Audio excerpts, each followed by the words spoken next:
O capítulo inicia com Yuji perguntando quem era ele. Então, rapidamente, Yuta desapareceu e com uma incrível velocidade e força bruta, ele esmagou, destruiu o chão, deixando Yuji e Chozo espantados. O mesmo perguntou quem estava com Itadori. Chozo perguntou se era ele o executor do Yuji. Naoya então balançou os braços e disse para esperarem, e disse ao Yuta que ele era o seu aliado, e perguntou se ele era o Yuta Okotsu. Quando Yuji ouviu ele, se lembrou que ele era o aluno do 2º ano que o Megumi tinha falado, um feiticeiro de grau especial igual ao Satoru Gojo. E Yuji então perguntou quem era ele, e o Naoya disse que ele era um Zenin, primo da Maki Zenin, e que ele também estava lá para matar o Yuji Itadori. Mas não era para ele se preocupar, ele não iria atrapalhar, mas em troca ele queria algo. Enquanto isso, Chozo disse ao Yuji para fugir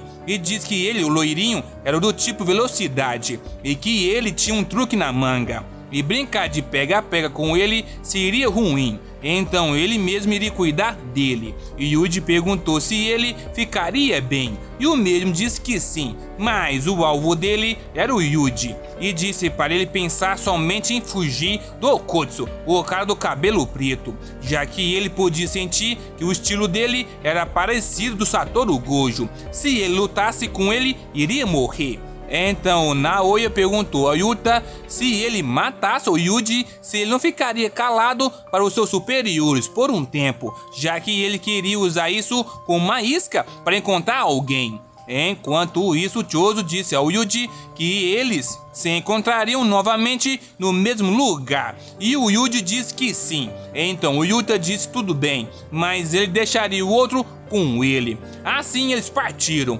Naoya atacou o Chozo, meteu um chute nele. Yuta passou voando através do Yuji. O mesmo ficou espantado e se perguntou como ele corria tão rápido, segurando uma espada. Yuta em seu pensamento disse que o Yuji era rápido, ele pretendia derrubá-lo no seu avanço inicial. Chozo estava em choque, se perguntando se eles sabiam que ele iria tentar bloquear o Okotsu. Então rapidamente Naoya atacou o Chozo e disse que tinha visto ele mais cedo e perguntou o que ele tinha usado era uma manipulação de sangue e que não sabia o porquê que ele tinha aquilo. Mas tirando o sangue perfurante não era tão assustador assim, e para usar o sangue perfurante ele precisava da convergência, que precisava de um tempo para carregar. Sendo assim, ele não precisava dizer o resto para ele entender. Isso era um checkmate, ele morreria ali e agora. Então, bem sério, Chozo perguntou se ele achava que poderia sair de lá vivo depois de tentar machucar seu irmão Yuji. Enquanto isso, Yuji estava correndo e o Yuta perseguindo ele. Yuji pulou em um carro e nesse momento Yuta tentou cortá-lo, mas em fração de segundos Yuji conseguiu voltar para trás. Yuta em seu pensamento disse que jurava que tinha cortado, mas ele era igual a Maki. Então Yuji jogou um carro em direção ao Okotsu, o acertando em cheio, e disse que não tinha como lidar com ele lá fora, então essa era a chance dele de ir para o prédio. E quando estava correndo em direção à entrada, Yuta jogou um carro bem na frente dele e perguntou ao Yuji se estava surpreso por ele não parecer do tipo poderoso, e disse que na verdade ele era fraco. Yuji disse que ele era totalmente o oposto dele. Yuta perguntou se ele tinha notado que a sua energia amaldiçoada era maior do que a do Satoru Gojo, mas o Gojo possuía os 6 olhos, e assim que ele ativava sua técnica amaldiçoada, a sua perda de energia era quase zero. Mas era óbvio que o Gojo era melhor, já que ele mesmo poderia ficar sem energia, mas o seu sensei não.